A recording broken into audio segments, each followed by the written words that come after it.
What's up, world? Thanks for jumping in for another ride. Today we have an easy project in the shop. Particularly, it is an Optima battery on the S197 platform of Mustangs. Although it's not officially listed as a fit, we're going to make this thing fit like it was meant to be. So let's get started.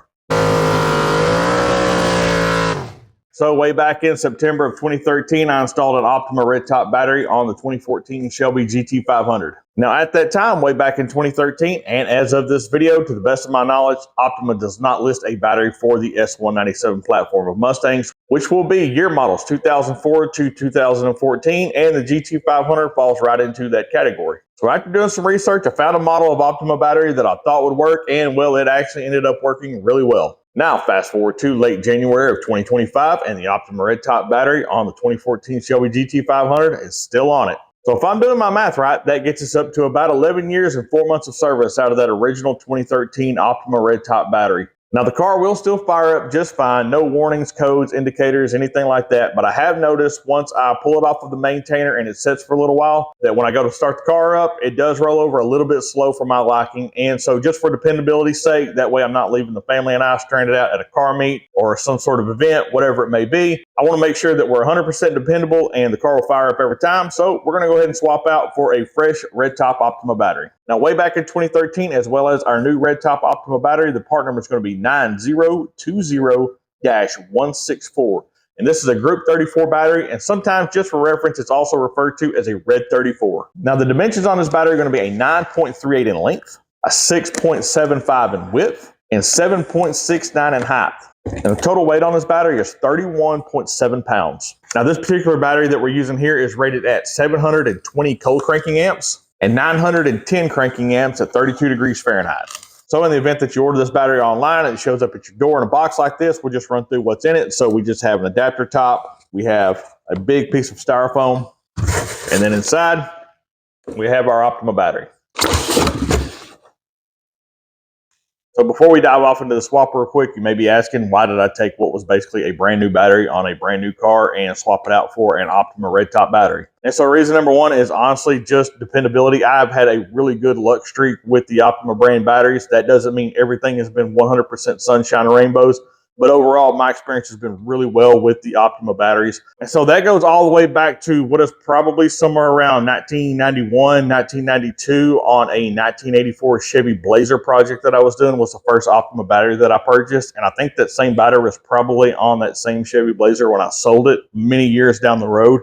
So needless to say, I've used a lot of different Optima batteries on a lot of different projects, my Pontiac Firebird, my Mustang GT, my Chevy Blazer. I've had two of them on my old 1997 F350 work truck. So I've had these things on a lot of different vehicles, and I've always had great luck out of them. And the second reason for me is my track record with corrosion and lead acid batteries isn't anywhere near as good as my track record with Optima RedTop batteries. For whatever reason, anything I put a lead acid battery on, and it doesn't matter what I put underneath the post or what I cover them in or what I shoot them with as far as sprays or coatings or anything like that, somehow or another, I end up getting corrosion, and I absolutely hate the fact that the battery terminals and the wiring and everything gets that corrosion on it, and then I end up having to try to get that stuff out of there and clean it all up. And for something like this that I plan on probably keeping for the biggest part of my life and hopefully passing down to my kid or whatever that situation is, I didn't want corrosion all on the battery terminals and all that stuff down the road. So that is the reason, after taking delivery of the car in March of 2013, I went ahead and had an Optima on it by September of 2013.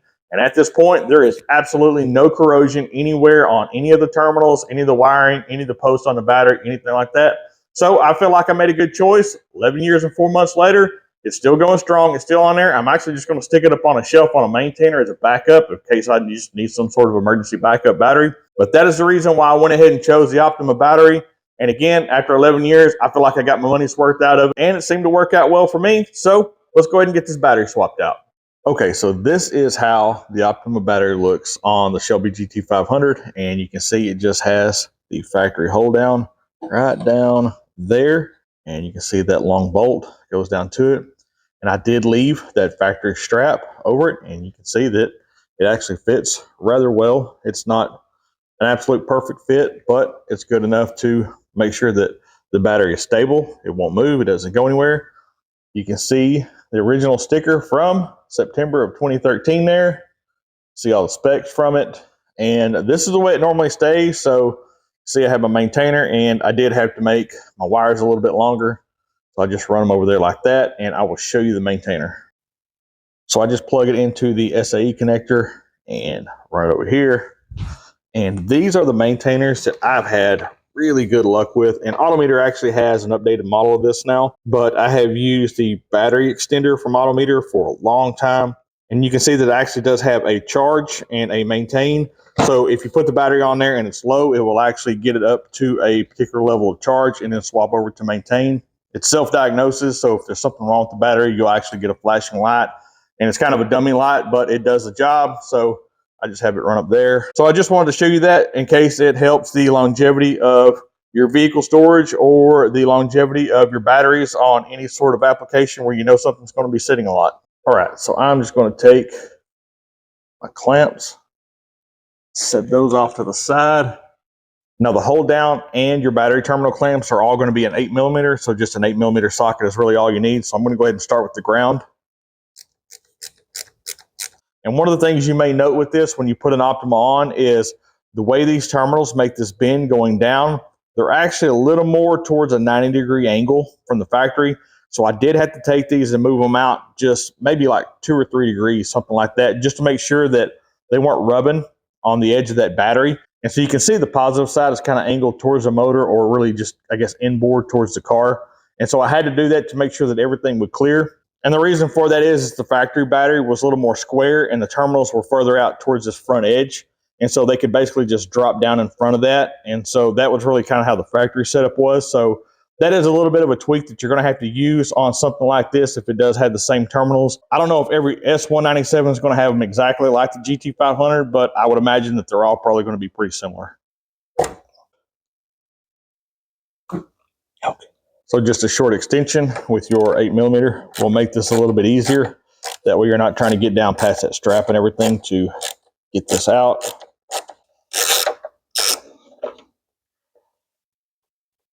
All right, I'm gonna get this out of the way. And that is our hold down right there. Get that out of the way. Just set it off to the side. At that point, just pick the battery up. All right, we got our old battery out and we have our new battery to go in. And you can see that aesthetically, the old battery is still in really good shape. So it just sits a lot on the car. So that is that. And one thing you will have to do to make this work correctly is you will have to take off the little carry handle. And so you just slide that all the way down and it just pops off like so. Let's go ahead and remove that and let's go ahead and get this in. All right, so before I get the battery in, I thought I'd give you a quick look. You can see where the battery hold down screws in, and I did just take a rag and an air wand, just kind of clean everything up. But that is where the battery tray sits, just to give you a little bit of perspective. So let me get this strap out of the way and get this battery in.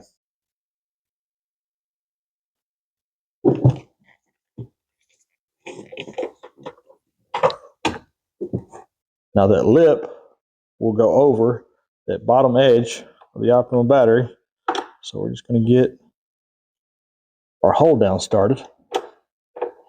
Okay, so I've got our hold down started. I'm going to go ahead and put our positive terminal on first and then our negative, and just kind of make sure that I don't need to shift this side to side, because this Optima is definitely a little bit smaller than the battery tray, and I'll show you that.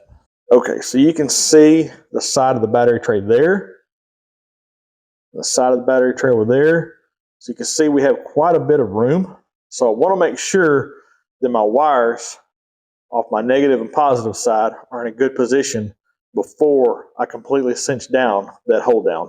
And there we go. So yeah, I had to slide it to the inside of the car, or towards the center line of the car a little bit, for that positive to work.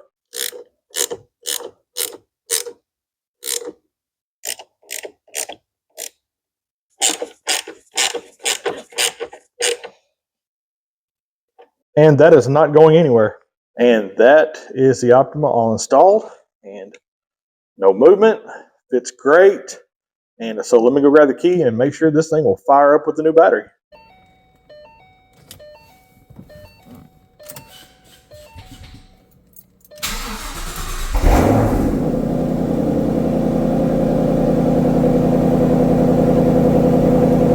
And that is a successful install of an Optima RedTop battery on a 2004 through 2014 S197 platform Mustang, although Optima does not list a part number specifically for the S197s.